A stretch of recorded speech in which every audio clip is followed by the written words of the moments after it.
Welcome to my channel. This is JC Rockin' Metal Reviews. My name is John, and today I'm going to be doing a Children of Bodom ranking. So, got some Sun and Steel. Let me crack this one open.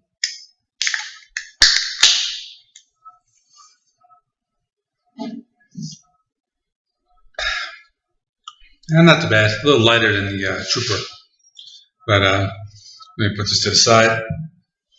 So for my Children of Bodom ranking, I basically listened to every album just once. There's really no bias because I've never really listened to these albums before. So this ranking is just going to be based on my opinions. I just kind of made some notes as I listened, how I felt. I gave like a little score. And basically that's how I ranked it. So these are all based on basically one listen throughout the past 2 days. And without wasting any more time, let me get into this. At number 10, I have Follow the Reaper. This one came out in the year 2000. Now, something about it I didn't like. Maybe the mixture of power metal and the fast tempos, maybe the symphonic elements. I don't know what it was, but it's a little weaker than the others. I mean, it's not bad. I don't think they have any bad albums. I just ranked it at number 10. At number 9, I have I Worship Chaos. This one came out in 2015. Now, I don't know what it was about this album. It wasn't very memorable. The songwriting was not as strong as the other albums. I wouldn't say it's a bad album, just one of the weaker ones in their very vast discography. Number 8 is Something Wild. So this is their first album. Now this is the album that Alexei Laiho, he said he didn't like it. I thought it was a good album. Alexei was heavily influenced by Yngwie Malmsteen on the album, and it's very technical. I mean, there are a lot of like symphonic elements present, and it's kind of unique, but I kind of ranked it here at number 8. At number 7, I have Blood Drunk. This one came out in 2008. Not too bad. I mean, the songs can be a little progressive. Sometimes it can be a little thrashy. I'm a big fan of thrash metal. But, this album is not one of my favorites. It's not too bad. There's a cover of Ghost Riders in the Sky. But to be honest with you, I was really never a big fan of the covers. At number 6, I have Halo of Blood. This one came out in 2013. Now, for starters, I really like the cover on this one. It has like this icy winter theme. It's a very strong album. It's dark. There are elements of like black metal.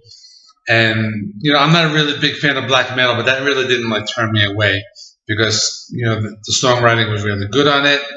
It's heavy, it's an enjoyable listen. So at number 5, I have Hatebreed. This one came out in 1999. So this is their second album, and I thought it was an improvement over the first album. I like the aggressiveness of the songs. They introduced elements of like power metal, but the power metal wasn't really too over the top. It didn't take away from like that like dark, aggressive, like death metal sound. I like the green themed cover art. So I thought it was a pretty good second album. Coming in at number 4, Are You Dead Yet? This one came out in 2005. So this is a really good album. There are less of the power metal, there's less of the symphonic elements, more of like a traditional death metal. The guitars are tuned down to like a drop C, creates like a more of like a darker tone, almost like a nu metal sound.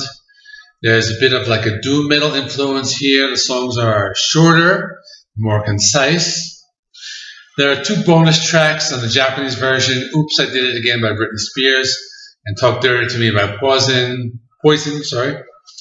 Probably unnecessary in my opinion, but overall it's a good album. Now, the next 3 are like really good, like almost 10 out of 10, like 9.5 and above. So at number 3, I have Relentless, Reckless Forever. This one came out in 2011. Such a good album. Now, this is the first album not to have a song with Bodom in the title, but it's heavy.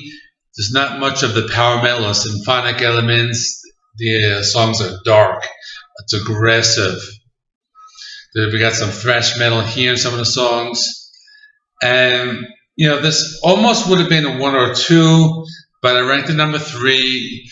They did a cover of the Eddie Murphy song Party All the Time. I thought that was necessary. I mean, to be honest with you, I'm not really a big fan of metal covering pop. It just doesn't really work for me.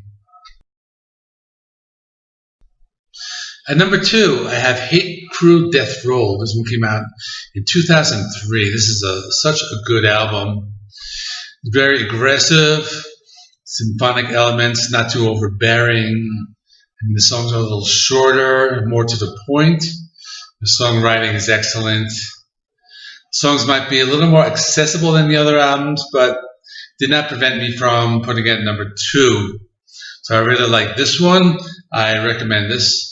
And coming in at number 1, but first, I need some beer.